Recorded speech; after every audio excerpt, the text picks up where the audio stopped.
Yeah, we're both grumpy because we each had Massages. 2-hour massages, and we would prefer to have 16-hour massages each. I always get so cranky after a massage. I just get like so tired. The next Irritable. day, Maybe it's after being, because we've been touched for so long. It's just like, everything's just, yeah, maybe. It feels like coming down off of drugs, quite honestly. So it's like, oh, I really liked Yeah. I could get used to that, lying face down, face up, having someone touch me with no talking. Like, that's nice. But here we are back on Earth. And tomorrow I'll feel wonderful. But what was going on in our life this last week, Dad? What was the theme of last week, do you feel like? The theme's We were about to be busy. ugly if you keep drifting that camera angle up on me. Thank you. we're busy. Yeah, we were really busy this week. We had an event every single week. Every day. Yeah, every single day. And we had to kind of get real about like what our weekly commitments are already, because adding even one thing to the mix can. So we had Wheels launch on Monday, Enneagram on Tuesday, Erotic Wealth to turn in on Tuesday, podcast on Wednesday, haircut on Thursday, Q&A on Friday, Erotic Wealth to film on Friday, accountant call today. There's just been a lot going on, but every single day we got our workout in, right? Except today. And we only skipped yak, but anytime we get massage, that's usually our workout. My favorite kind of workout is somebody else working me. And then we did sauna almost every day. We were able to keep things pretty well in balance, I feel like, without working late or me waking up early or anything like that. So that was pretty cool. But we did have to get real about like how, you know, everybody has the hours they think they work every week and then what it actually ends up being. And until you're like in the day, you see all those billable hours, like, yeah, we should be able to work 10 to 5, no problem. But then once you actually get in the day, you realize that there's all of these like extra things that come up, unexpected things. And transitions take time. Yeah. And transitions do take time in general, not just a transition from, you know, one parent, you know, me doing work and switching to the kids, but like the transition, we're working erotic, you know, our group is getting deeper into erotic wealth right now, and then, you know, making the transition of balancing the power, rebalancing the power in the relationship. That was a really long transition for us because we had no one that could direct us how to do it. But that's a hard, you know, I just want to honor that, like, if you're feeling unsatisfied in the arrangement of like one parent works, one parent watches the kids, and you don't feel like you're allowed to be unsatisfied with that, either because you're the breadwinner and you're like, well, you know, who else is going to work? Or you're the default parent and you're like, well, I shouldn't complain because I don't have to work. Just want to honor that, like, if you're feeling unsatisfied in that setup, it's because it's very unsatisfying and it's hard work to, you know, I was somebody that was willing to give up having all of the power, which is the control over the time, how the time is spent and allocated. You know, when you have a job, you're like, I'm taking 40 hours a week. But then also control over the money. When there's two partners, but one is controlling all the time and controlling all the money, it's just never going to be fair because those are like the two main currencies. But I was like very willing to relinquish some power, even though the system served me. And that's not an easy thing to do, even when you're willing to do it. So just want to honor that if you're in a predicament right now where the dream life is not so dreamy anymore, we understand. And the transition will take time, but if you're being shown the way, it won't take as long. It'll just be very intense work to make it happen. So another theme that we had this week was, I think, I was able to, instead of just jumping into the next project like we usually want to do, we ran the numbers, on the last day of the month, we run the numbers and see how we did and everything like that. We had a really profitable February. It was different than we anticipated, but I was really proud of us because instead of doing what I usually do or what I'm more prone to doing alone, which is just like beat myself up for not getting the results that I had set out to achieve, we really just like looked at the data and looked at the numbers and looked at how we felt and how things went, and instead of just jumping into the next project, made sure to finish cleaning up and putting away everything about what we just launched, which was Wheels Reinvented, and taking a little bit of space to kind of clarify what we want to achieve before going forward. So next week is really going to be about organizing, just refining the system, digging around Safehouse, seeing if we can upgrade any little things, making the free version of Safehouse, and just kind of taking a beat to relax after we just launched 2 huge workshops back to back and an app and moved. We fucking worked. So good job, Dad. You too. Should we, any wins for the week? Any wins that stick out in your mind?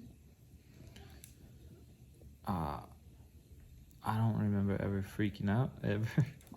No, I don't remember ever freaking out either. Getting super frustrated or anything. Yeah, I also, I feel like we managed our time really well. We went to bed at good times.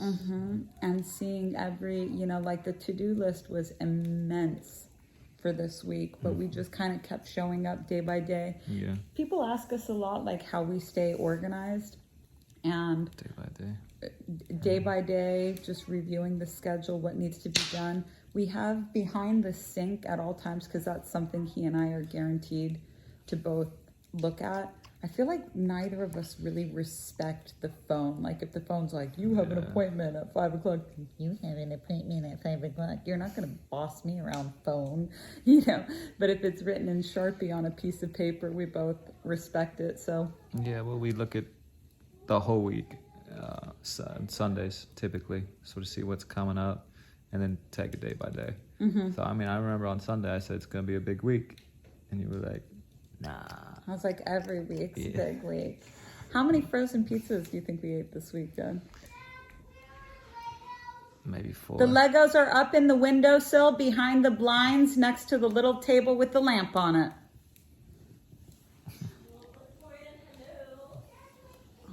You want to pause that for a second? Yeah. All right, so we had asked everybody and introduce yourself if we could wave a magic wand in your life. Where would it be and what would it do? And the first person says that she would magic wand herself back into the self-confidence she had at 12 years old. She said that bitch was fire. She took zero shit, did whatever she wanted, put so much out into the world, and just thought she knew everything, and she honestly did a lot of the time.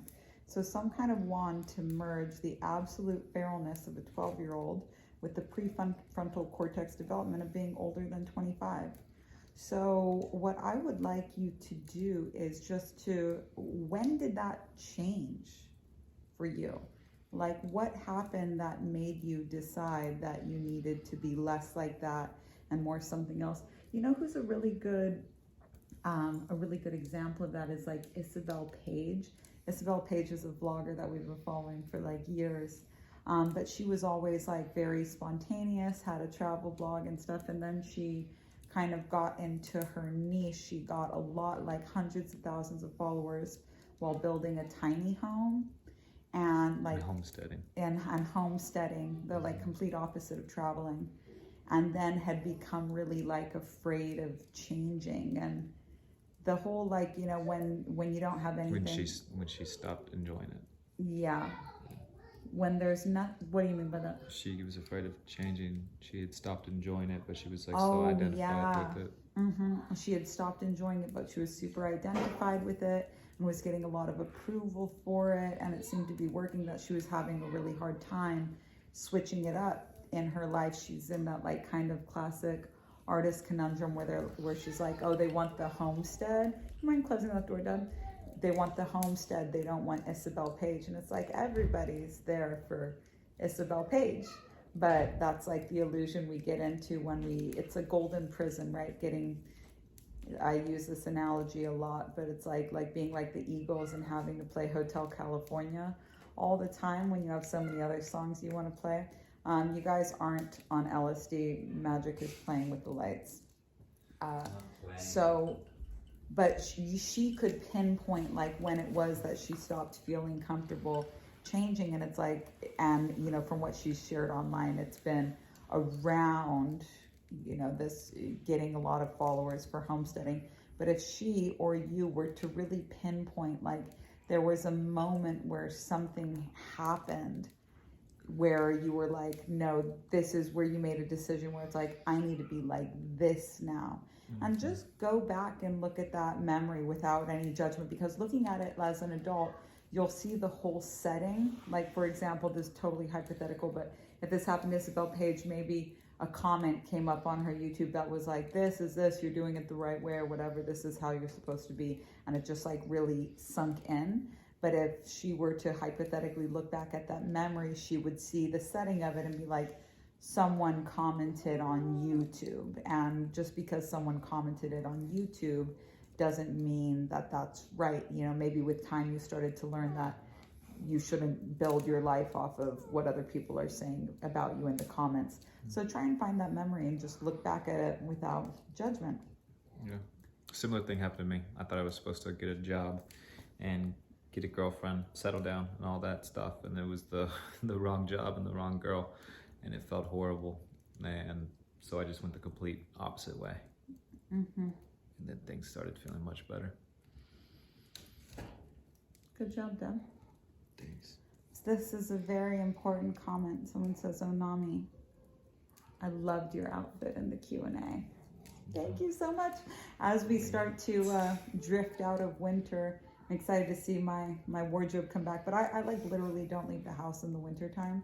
So it's like just sweats. And my spirit animal is a bear. What's your spirit animal, Dan? Have you ever done the spirit animal meditation with me? Yeah, I believe so. What animal you get? I don't. You don't remember your spirit animal? I mean, I think I'm like a panther. I think I'm I do remember you saying panther. I just have a lot of reoccurring animals. Definitely panthers, probably cougar is one of the most. A panther or a cougar? Well, isn't a panther black? Well, there's I think they're in the same family. Just a heads up, a lot of people when they're doing spirit animal meditation get like wild cats, but they get them confused. Like people see a lion and they're like, it's a tiger. You see a tiger, but well, no, I mean, I don't know. I've seen a black panther while I was on Vision Quest one time. Ah, yeah. But then I've also followed a cougar into the woods. So if you don't know what your spirit animal is, ask me to teach a spirit animal meditation and I will teach it to you. But it takes like 10 minutes and I don't want to drop it unsolicited into your day. But if you want to hear the spirit animal meditation, ask me in Safehouse and I'll do it next time. Onami and Magia, what's your opinion on having to be in love with every product, service, and business you do? There's ideas I have for businesses, but the product itself is whatever to me. What really excites me is who I have to become and what my lifestyle would be when executing these business ideas. So, and she has another question about my tattoo, but I can't have my boob out in this. I didn't even realize it was. Neither did I. Hopefully it's not going to be a problem and get us fucking banned from YouTube. So to have a good business, you don't need to be in love with the product. Like you could just see it as like, you know, it being economically viable. But to have a great business, to really have a great business, it has to be something that you're really passionate about. And even cigarette companies are like really passionate about cigarettes, see it as like they're doing the world a huge favor, that this is healing for the world.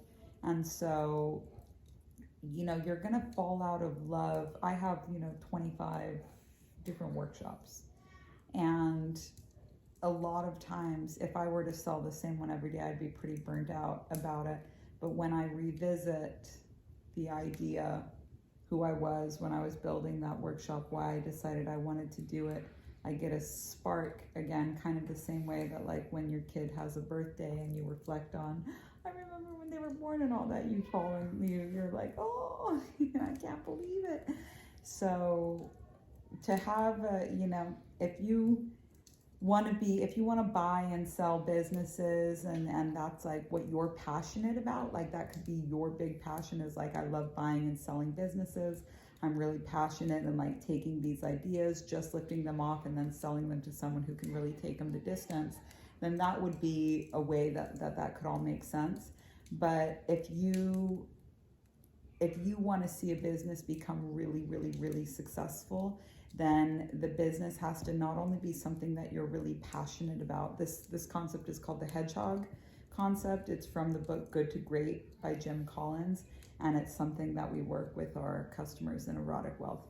If you want a business that's great, that can really stand the test of time, it's not only going to have to be something that you're really passionate about, but it's going to have to be something that you can be the best at, and also something that drives your economic engine already.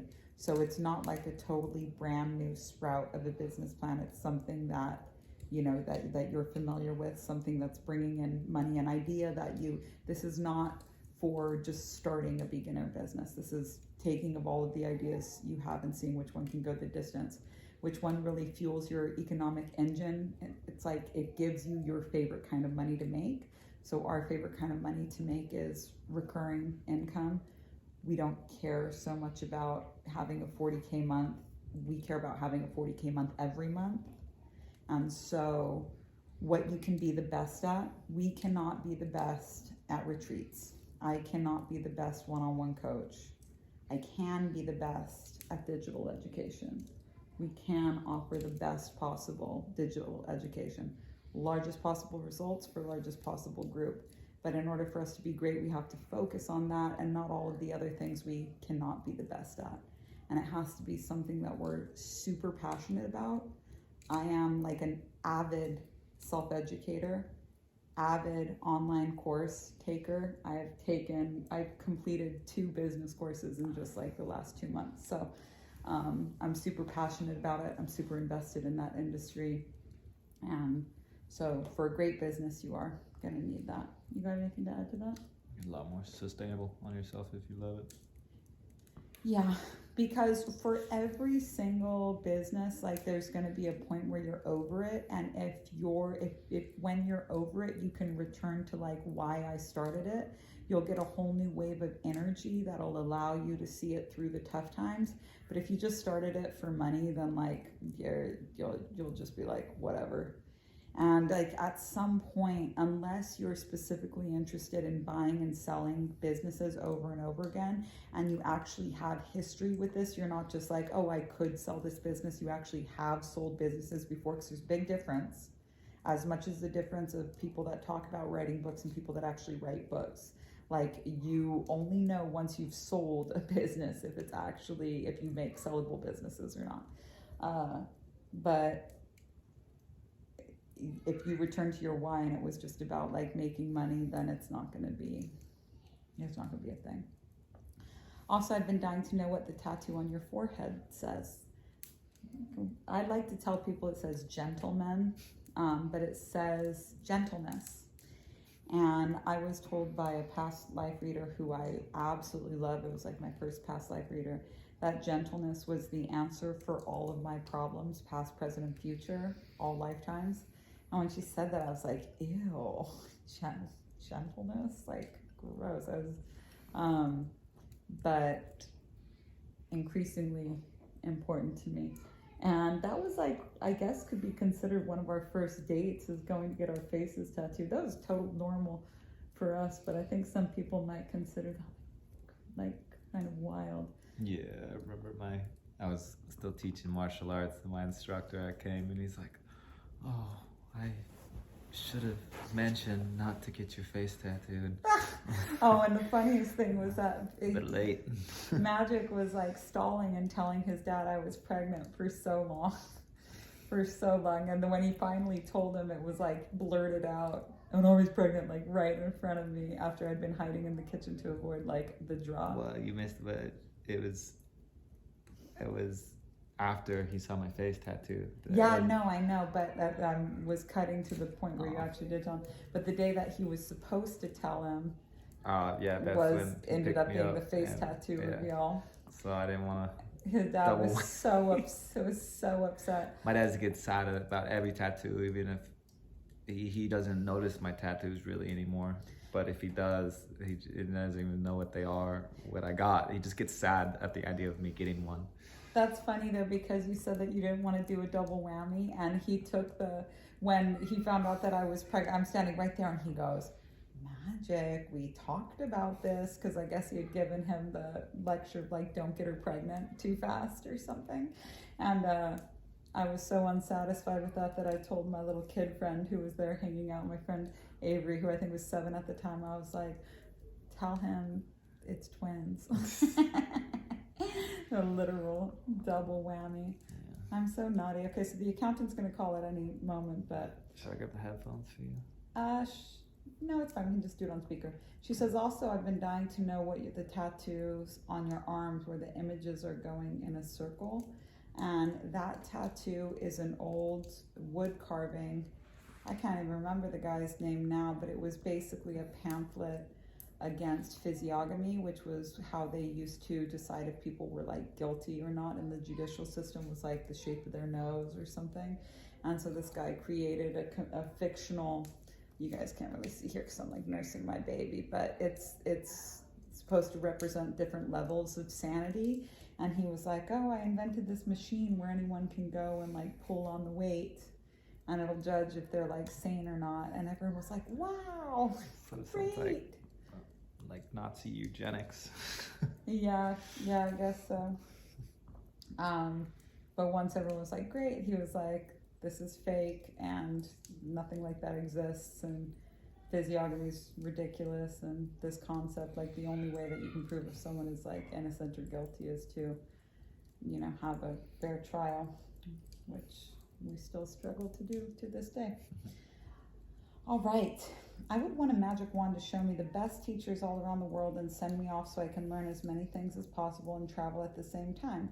So if you decide that you want to teach, and teaching doesn't need to be like, you know, what we're doing here, but if you are like, I want the things that I learned to impact more people than just myself, and you share that in any way, then like the travel is a business expense, all of the coaches are a business expense. And if you go to Empress on your archives, you can see the call with my accountant. We used to live stream all the calls with my accountant, but now I don't, because it's just like, it's so personal to our business that I think it would just be distracting. It's just like a bunch of stats. I don't really feel like you would learn anything valuable about yourself from like hearing the behind the scenes with our accountant, except for that, like everything we do is legit, and it's a lot more convenient to have a legit business than worry that the like IRS is going to take everything from you. But if you watch that rerun call with the accountant about like becoming an S Corp and thinking of yourself as a business, super, super key. All right, great. Go ahead and pause. All right, Dad, in this magic wand we're gonna play spot the money blocks in this magic wand one.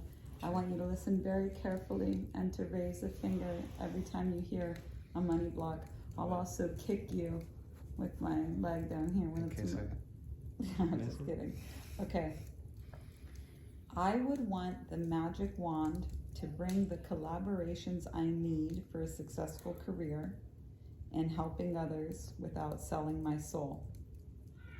I would want it to remove the remaining blocks that convince me that being wealthy will mean sacrificing my sovereignty.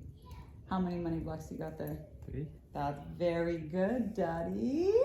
Great job, Daddy. Thanks. So the first one is collaborations I need for a successful career.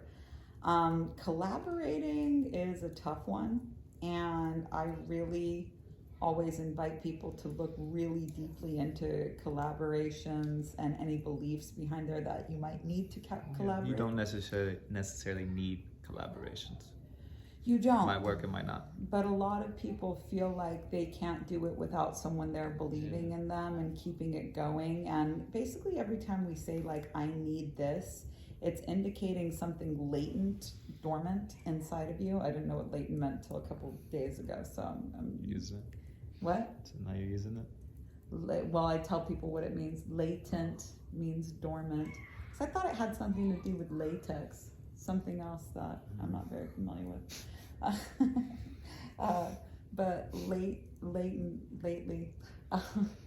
anytime you're like, I need, it's usually something that's dormant inside of you that you actually are just meant to activate. It's something that you already have. But collaborations, you know, in Breaking 2.0, we tell people like, run the numbers, like for real, before getting too entrenched in some business idea that you're really passionate about. How much is it going to cost to produce? How much is it going to cost to ship? How much is it going to cost to make? How much is it going to cost to build? How much is it for sale? What are the taxes on it? How much money are you walking with after everything is said and done? And then do you want to split that with somebody else? Because like, I had a friend that was in a band with like 9 members, and she'd be like, hell yeah, we got paid $5,000 to do this show. It's like, cool. So everybody gets like, what, that much? That sucks. $100. And so, you know, and you're not getting shows like that very often. So that's the first one. The second one is this idea that like, people have this really deep connection that it's like, it's not spiritual to sell, as if you're somehow serving the world by neglecting to mention that you solve their problems. And people don't ever value what they don't pay for. So it's not serving the world at all to offer it for free, because they won't do it. It's going to sit in their inbox with them texting you and emailing you all this stuff about how they're a special case and that work doesn't work for them, so that you can work even more because they don't value what's already sitting in their fucking inbox for free. That's not serving them. And so selling your soul or selling out or anything like that is coming from people that you've judged as like being sellouts or selling their soul for success in the spiritual industry. And like, that's just not the reality of it at all. Now, everybody needs to wake the fuck up. The world is changing. The world is changing. Jobs are shifting. The market is shifting. Spirituality is in high demand, more so now than ever, with the way that things are constantly changing. Now, do you want to rely on the government for money like stimulus packages and unemployment checks? Do you want to be asking people to help support you? Do you want to be fucking old and begging for money, basically, to make ends meet?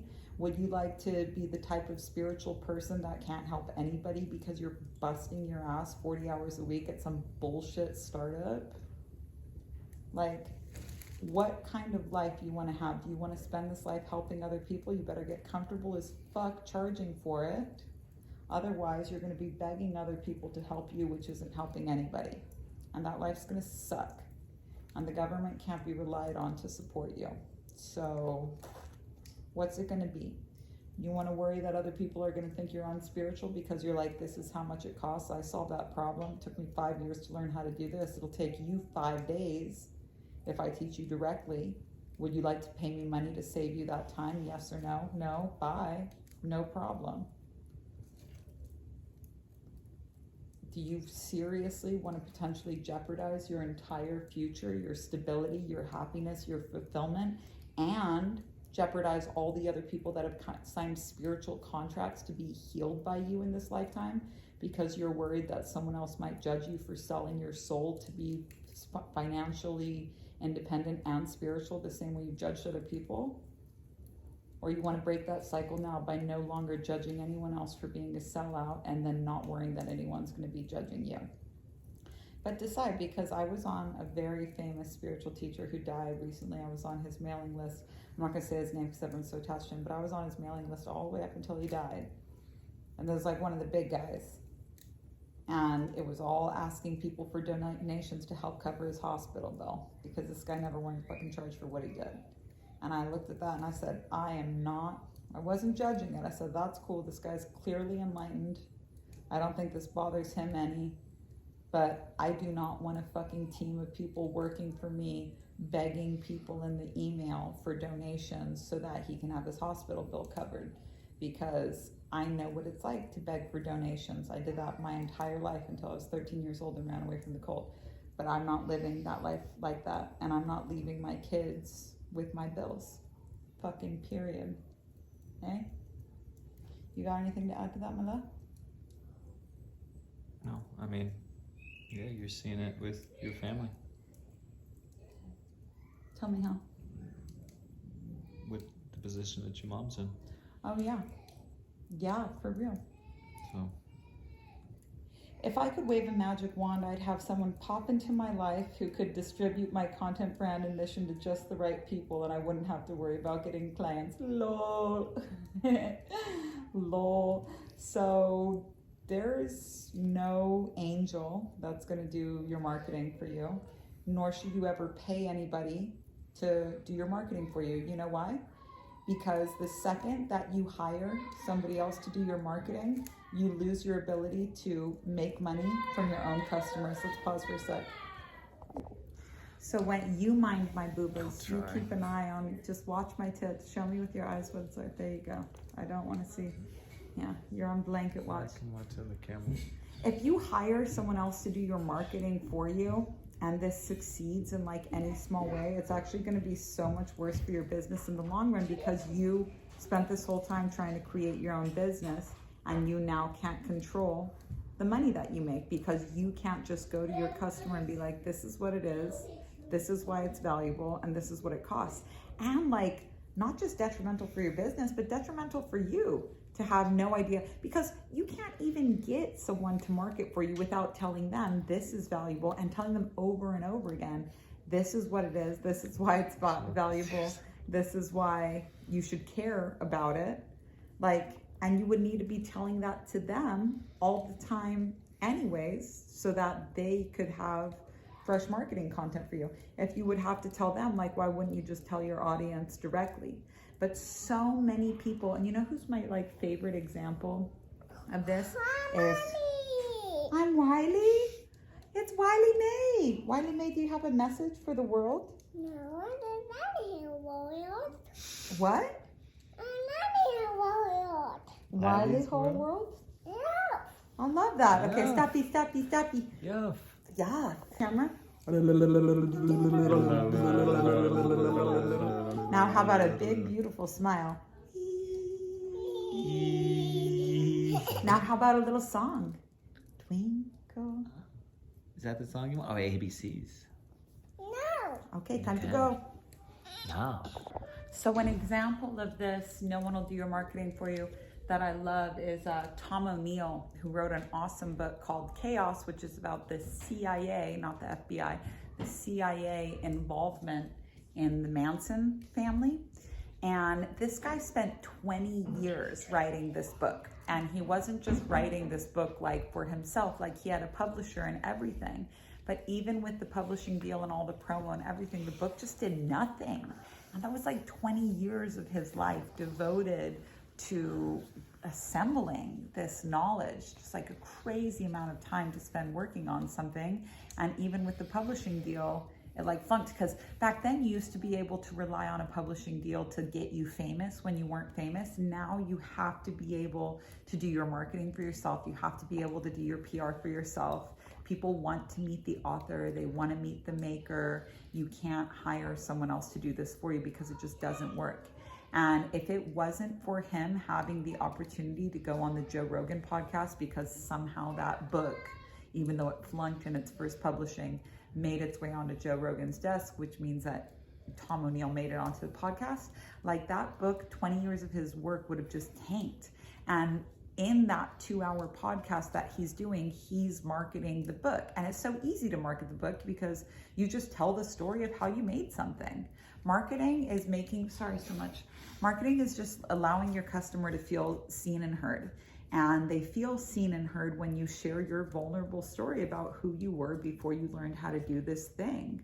Or in Tom O'Neill's case, as just an investigative journalist, was like, he wasn't talking about like, wow, I'm such a good journalist, I figured this whole thing out. The whole book is just like, I couldn't figure this out, and then I couldn't figure this out, and then I couldn't figure this out. And the book is made up of a whole series of like, why does this not make any sense?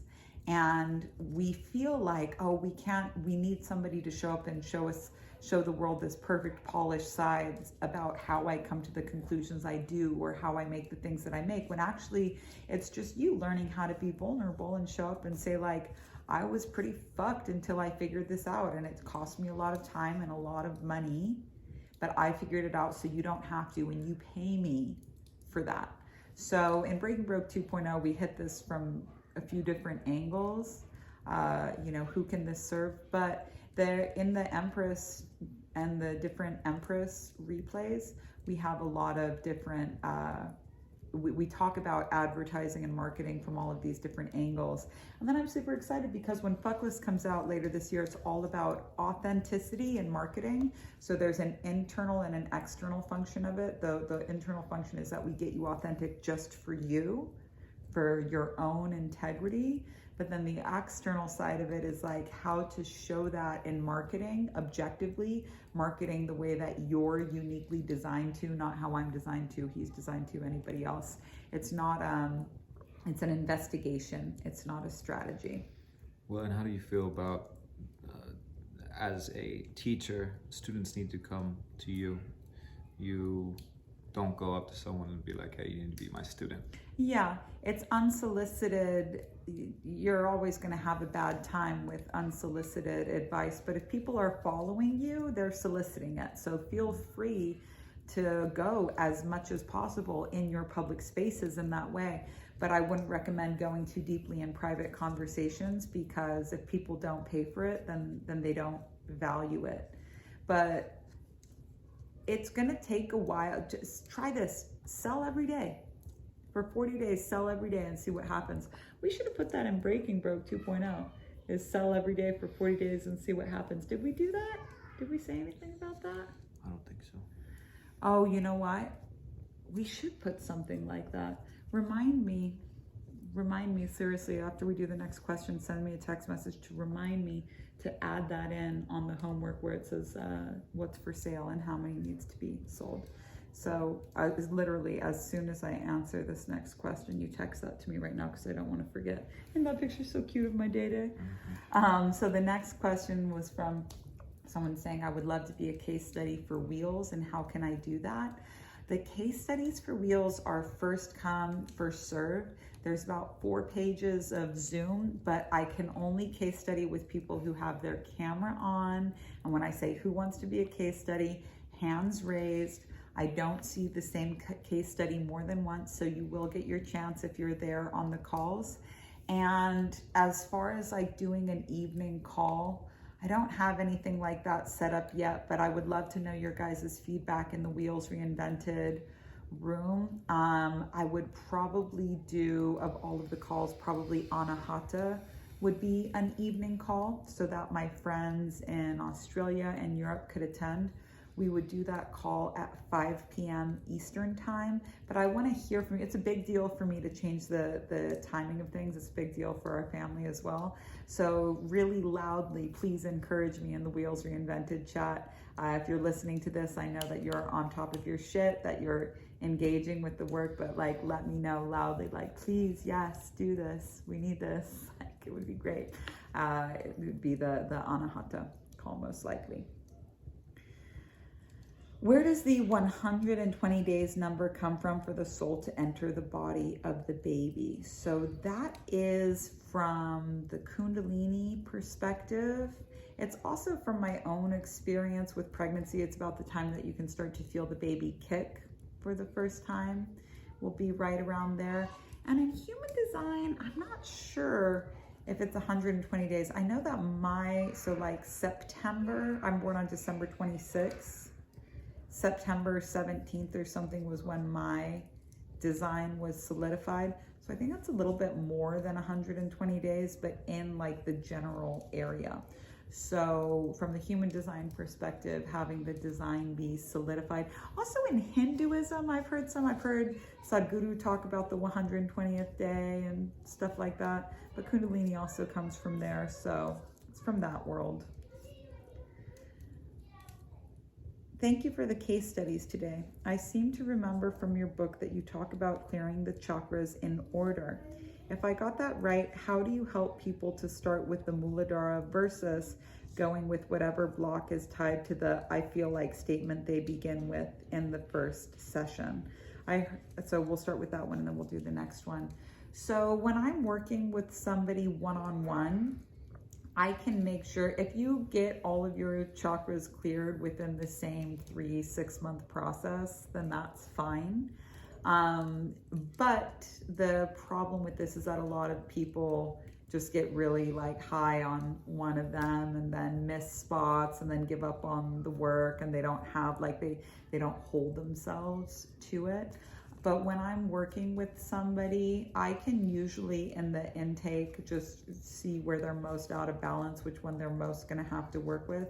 And then we hit all of them like in that span. But with group work, because I'm not listening, like I am so fucking in it with my clients that nothing escapes me, period.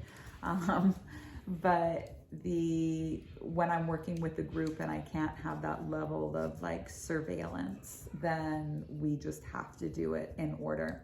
But for example, like when I talk about psychosis and it's easiest to understand if we worked everything in order, but with clients, I kind of work with them on whatever problem is the biggest for them right now, the one they can see, the one that I can see that they can't see.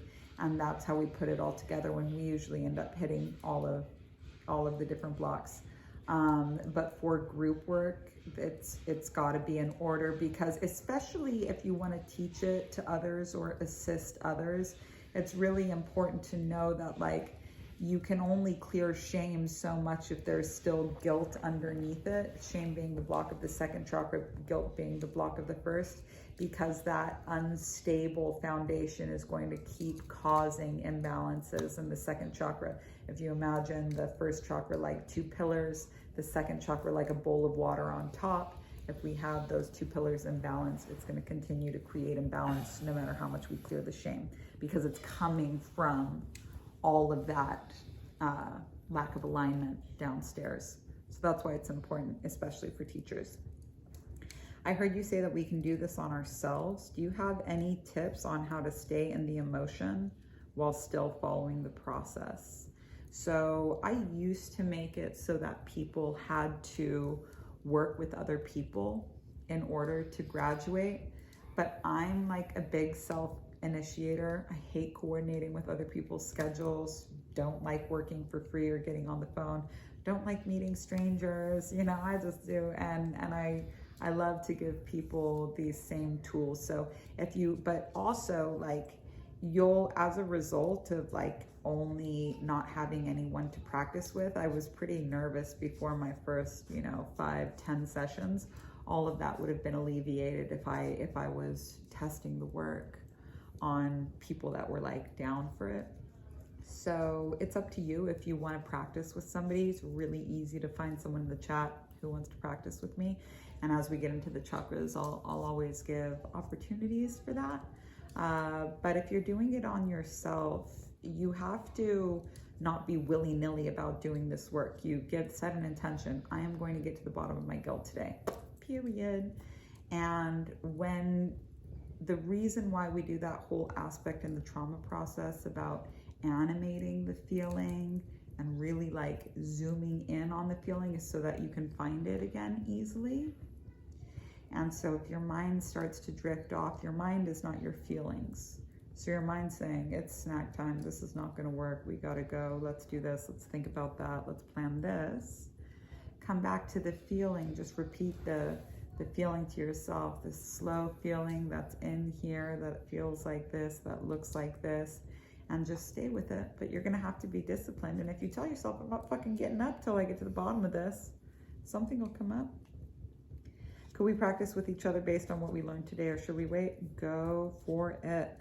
But it's gonna make a lot more sense the more that you get into, because I didn't teach you a trauma process yet. I taught you what all trauma processes have in common, but starting in the Muladhara chakra, you're going to learn a specific process for each and every chakra. And then you'll really feel able to practice that on whoever you want to practice with.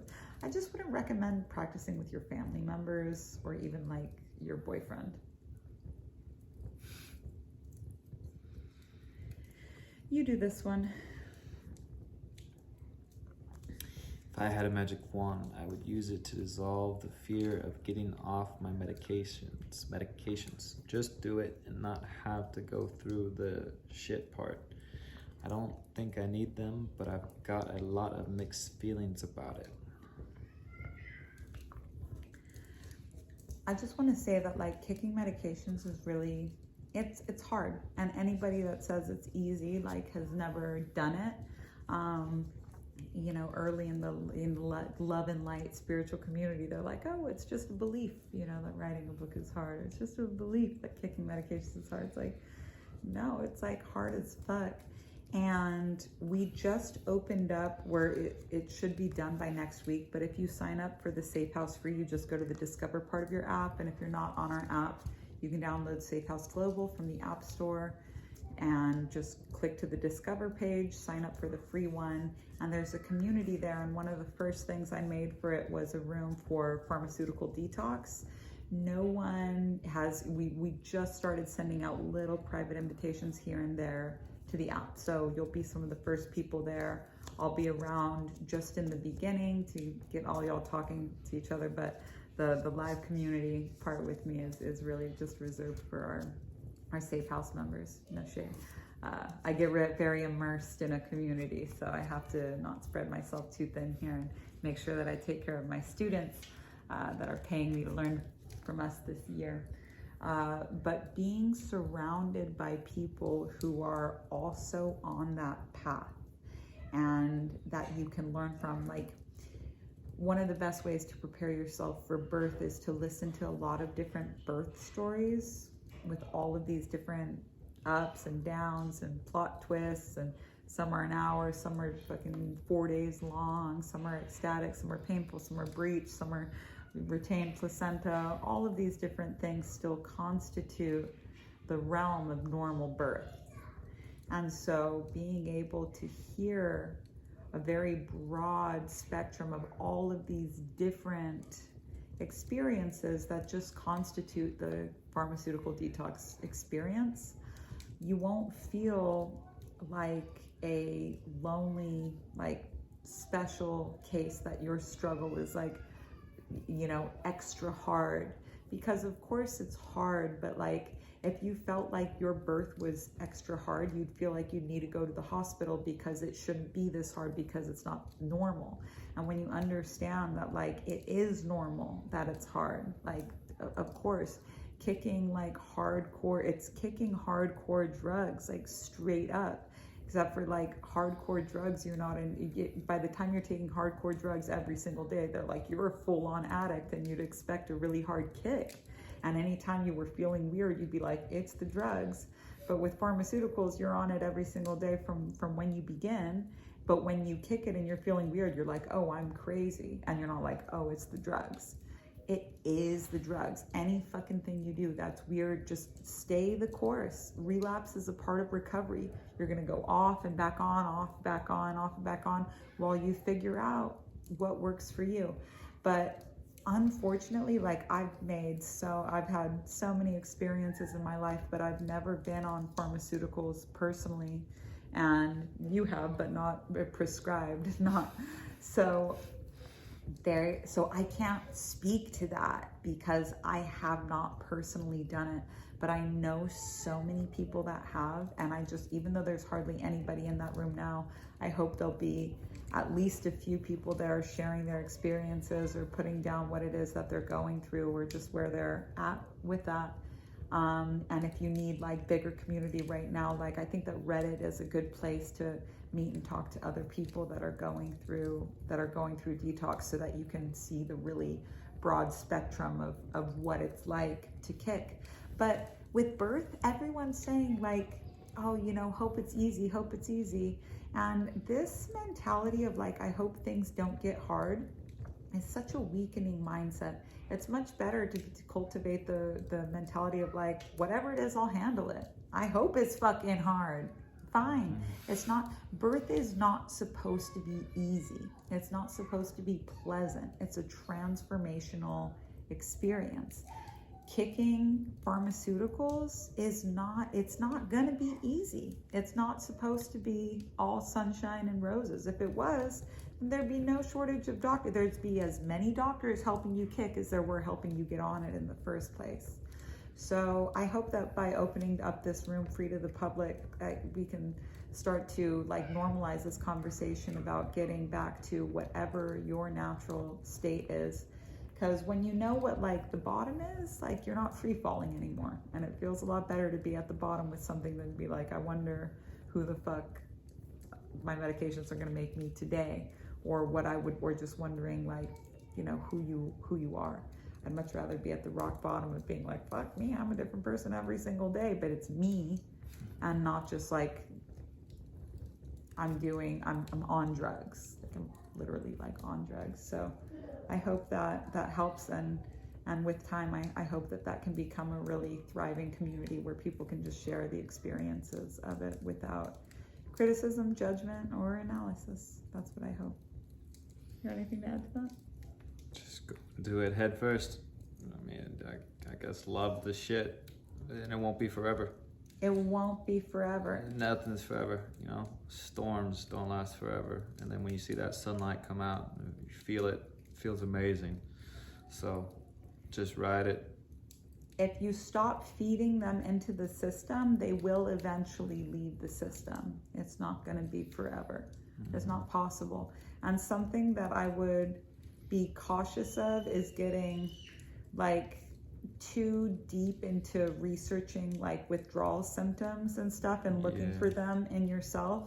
Because I know like a few people that are like pretty attached to like, oh, this is withdrawal or PAWS, PAWS, post-acute withdrawal symptoms. And I would say like, don't research the withdrawal symptoms too much. Just take it day by day. And if you're feeling weird, be like, it's the drugs, blame it all on the drugs. Don't identify with it. These are feelings of medications detoxing that are passing through you. They're not you. It's the drugs. Blame it on the bubbly. Alcoholics do this all the time. Wasn't me. The drugs have been turning a lot of things off for a long time too. And you're going to get flooded with shit. All the shit that bothered you probably didn't. So it's going to be coming up. But... And because everything passes, like if you're having a sad day, take a sad day. Yeah, Go okay. completely. I get sad days. Yeah. Don't feel like you need to go run. A sad day is so much worse when you're saying, oh, but I should work out and I should quit smoking. On a sad day, don't work out, smoke 10 packs of cigarettes. Just roll around on the floor. Tomorrow you won't feel like doing that because you did it that day. Every single day you're going to have a different medicine. It's the complete opposite from taking the same medicine every single day. Every day is going to have different requirements and you're going to do something different every day. Life is going to become your medicine. So just be open to that. But like some days you're going to want to stay in bed all day. Next day you're going to be like, but you're not going to class, oh, I'm depressed today. Oh, I'm manic tomorrow. None of that matters. This is life. It's different every fucking day. But even in nature. Every moment. I see it with my children. They can go from bawling, crying, freaking out to, oh, now I'm happy. Yeah, and that's natural. I admire how fast they can shift their mood. Sometimes usually it takes me much longer to shift. If I got into their mood from whatever it was, I'm usually 10, 20 minutes behind them in shifting it. We did something funny, or I did something. I was saying, I was on my like what it does not like thing, but I was like, I love it when the kids throw fits because like it's so amazing that they can go to fucking 10 like this, you know, like if an adult was doing it, be like, oh, you're crazy. But I told them, I said, next time my kids, and I'm like, people are all about trying to be the perfect parent, bro. Well, you I tried have it, so you started much, pitching a fit. Wait, I have so much fucking fun with my kids. I love fucking with my kids. I love being real with my kids. And if somebody were watching me, like if someone watched what we're about to describe to you, they'd be like, oh my God, that's so toxic. Fuck you. I am not afraid of my kids, and I have so much fucking fun with them. It all shifted really fast. But yesterday, because I had told them, I was like, the next time the kids are throwing a fit, like I'm gonna throw a fit too and just see what they do. So yeah, you started. I started hitting your head flinging myself on the into the bed. bed. I started hitting my head against the wall, and then I have a broom in my hand. Reiner grabs the broom, and he's ready to start just swinging it. And then, but Wiley the whole time was just like, yeah. But then we all stopped. And it was so interesting though, because usually the kids are throwing a fit, and I'm there like. Mm-hmm. So it was so nice to be the one, and I felt, man, it felt good to have a big emotional release like we that. would have trashed that room if we kept it going. You guys might have. I felt like it was all under control. Reiner And the other day, ready. Reiner was yelling at me at the top of the lungs, Mom, you gotta come downstairs right now. So I just yelled at the top of my lungs, I'm not coming downstairs right now. But I wasn't mad. I wasn't mad at all. I was just like, cool. Like, I want to try this. Let me try like going to 10. It felt so good to yell. And although the gentle parents in the crowd are going to have a hard time with it. But you know what? Like, I'm not afraid of being a bad mom. And I'm not afraid of my fucking kids. And I've been having so much fun with my kids because like they can be real with me, but I want to be real with them too. I don't want to assume that my kids need a better version of me. Like I'm not perfect. I'm not perfect. I felt like my mom was like, and I can admit that, like, I'm not perfect. I'm legit not perfect. I make fucking mistakes all the time. It's cool to make mistakes in this house. But I felt like my mom was so perfect and never made mistakes that I was just like so bent out of shape with myself when I would fuck up. Cause I'd be like, man, like I just keep ruining things. And like, my mom never seems to ruin anything. Yeah, that was like the narrative. I felt like, I don't know, I've been having, if you've never thrown a fit in front of your kids, I very much recommend it. That shit was fun. And if you've never like had a big yell, that shit was also fun. For real. We gotta work through these a little quicker. Okay, quick. Waving a magic wand is tough for me because each challenge in my life I know is changeable through my own actions. So if I must pick, I'd say waving a magic wand would be to upgrade my SUV, new suspension, brakes, all the nasty kid food cleaned off the seats, and any issue in the mechanics magically fixed, making my boy Brutus brand new again. But hold up, I've read this already. So this is, and double the gas mileage. So everything at the beginning can totally do, but that gas mileage is pretty She wants a new ingrained. car. Yeah, you need a new car. Yeah, she just wants a new Gas car. mileage isn't going to change. Yeah. So It is how what it much is. money? So what's the new car that you want? How much money do you have to make that happen? What's for sale? A new car is a great next financial goal for you.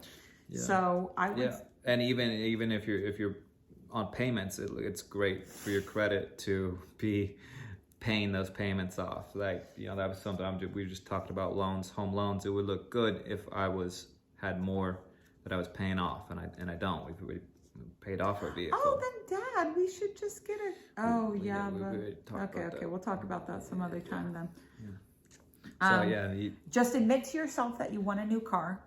it's easy to get attached to cars. I've done it. So I've had some cool ass cars that I get super attached to, but new cars are awesome too. They're great.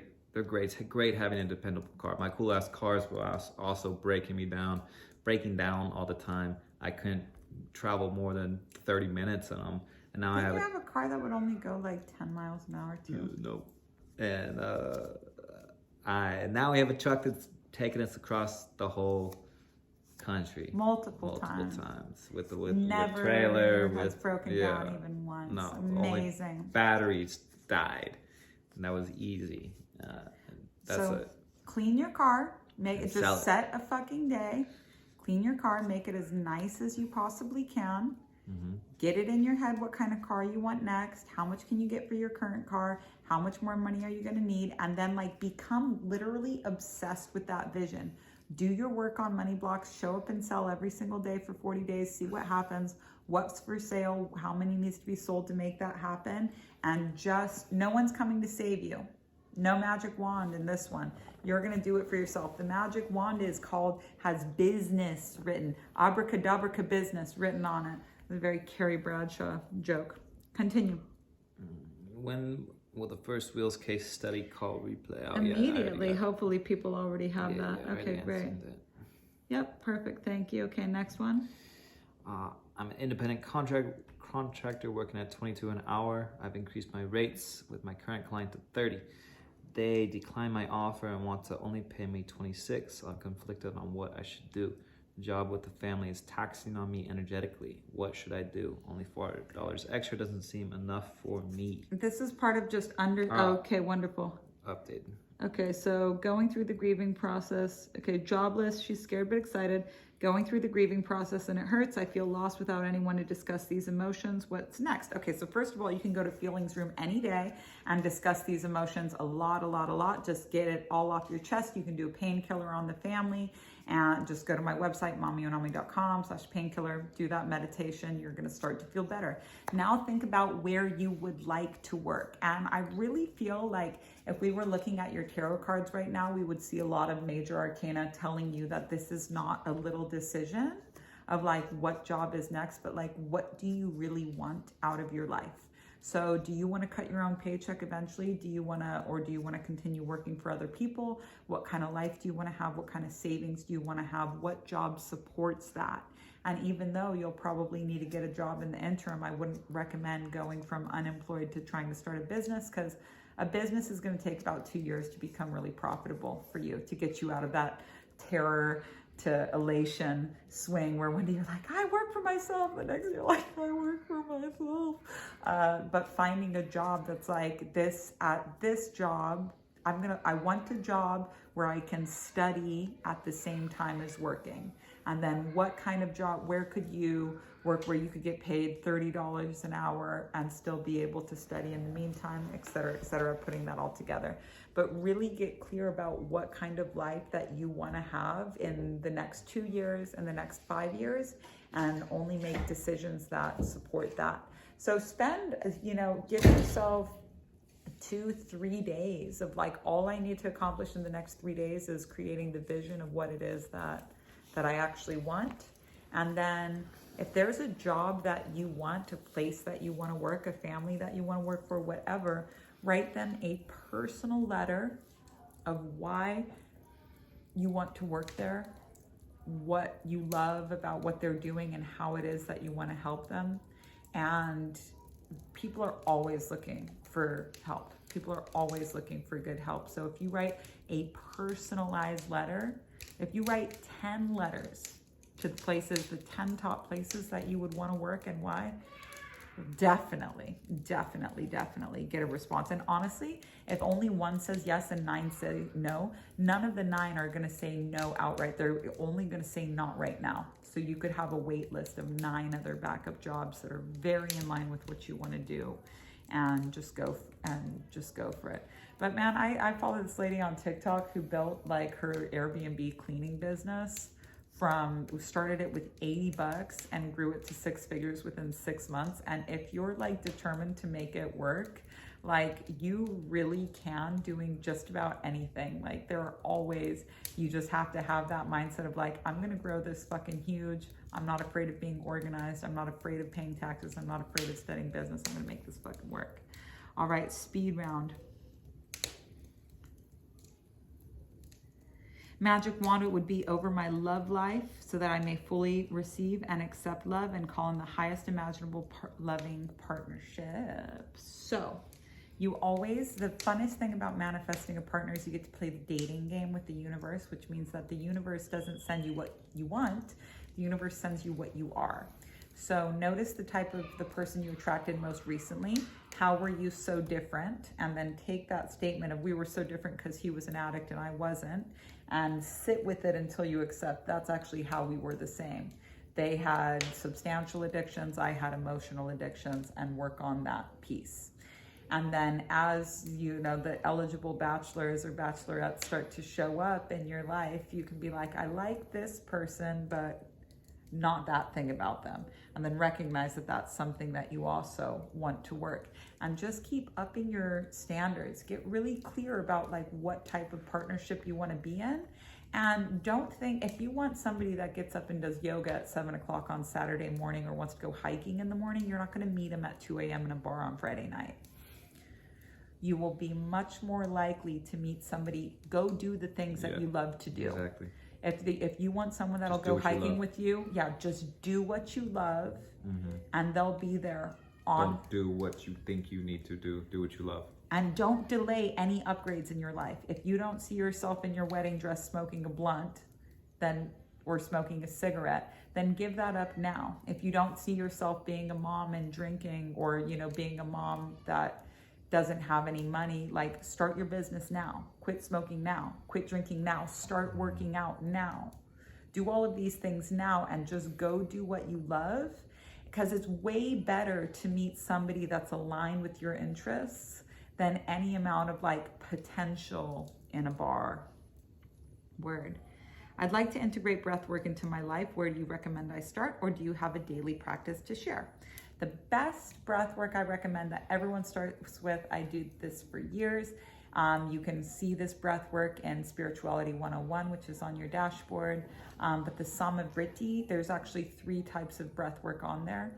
But the Samavriti breath is in for 4, hold for 4, out for 4, empty for 4. And the mantra with this is, you inhale, God enters you. You hold, God is with you. Exhale, you approach God.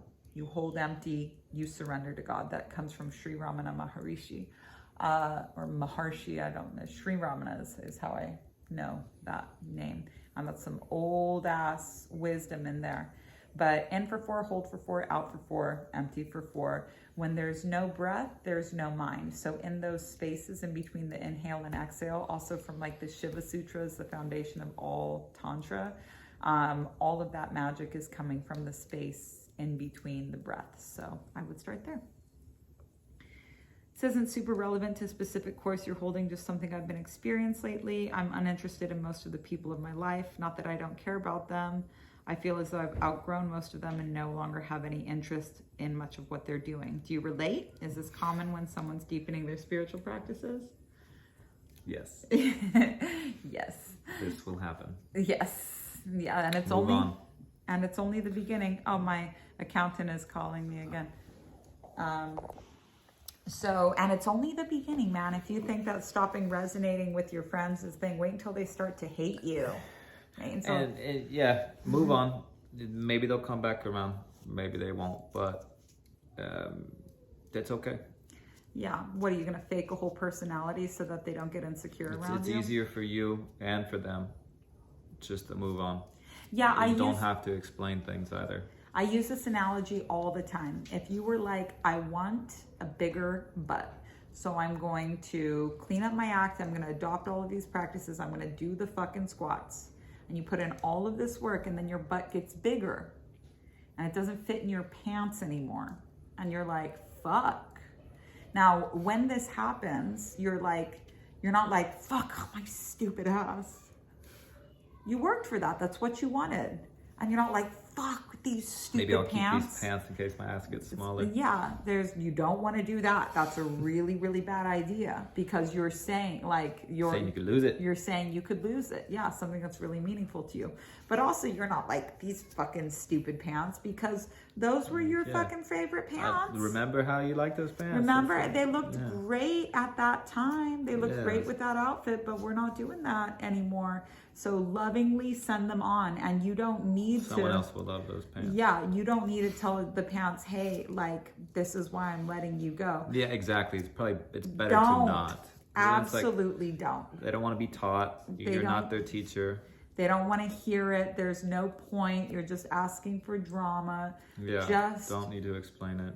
Just that with weaning, a lot of times people say don't offer and don't decline. So like, don't or but is it don't offer? I think it's just don't offer. So just see how many, like, just see what happens when you stop putting energy into the relationship. Just see what happens. And that could be not responding too. Yeah, that's also fine. When we do fuckless, you know, as you become authentic, inevitably right before we're completed with the process, math, like literal math, someone's going to show up and be like, I don't like this new you, and you need to backtrack and change. And it'll be so tempting to go back. But in fuckless, we're totally aware that that's going to happen at that point, and we're just like, see you later, pants. And I saw that a lot with me quitting drinking. I stayed in the same crowd. I was around all the same people, and they didn't like me because I was, in their eyes, I was boring. I wasn't doing the same shit that they were doing, but it made them question what they were doing because they saw someone that was right there with them, you know, getting the fucked up the most, not anymore. And it's like, whoa, why is he not? You know? People get like so creeped out by a sober person when they're drunk. They're like, are you watching me? You're like, I don't think so. But people just get super triggered by somebody showing you more options than what seem to be available, like a different way of experiencing life. So, and you know, if somebody's really clinging to that old version of you, it's like, because they know that if you change, then they can also change, and they don't want to change, and that's going to be triggering for them. But they're just triggered by your power, and don't give up your power because somebody else is triggered by it. So that's it. What? Let's see. There was the Enneagram question. Were you going to answer that on Q&A? Is it a quick question? Yeah. She got it together? Yeah. Okay. You're in updates right now. I'll pause this while we do. For a non-product-based Enneagram balancing time perfectly, what does the cycle look like? How do you get under a new project if the project is just a way of being? So what that is we are just traveling the line from point 7 back to point 1. So what we do is we go from presenting, okay, here's the perfect state of being, here's accumulation of all of my work, right back to the intention. So set a new standard, set a new level for yourself, and just continue there. And for the woman that asked this question, thank you so much for being a part of the Enneagram. Thanks everybody for being a part of the Enneagram. This class is now closed. If you guys are on Safehouse, you can ask me any Enneagram related questions about how to do this. But that is it for that first round of Slack. And if you want to submit questions, it's going to need to be. How long will they have access to the Slack? So the people have access to the Slack for just 2 more weeks, and then it's all done.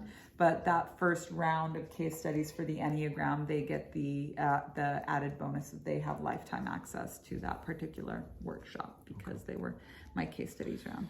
This is a question that's important. Okay, I found Onami and Wheels Reinvented through TikTok. I really want to hear my core traumas, but I see this as technically a teacher training. Can I heal myself on my own going through Wheels and then afterwards decide if I want to teach? Yes, absolutely. Hi, my love. How you doing? All right, guys, the chaos has begun. That's it for our Q&A for today. Love you. See you next week. Bye.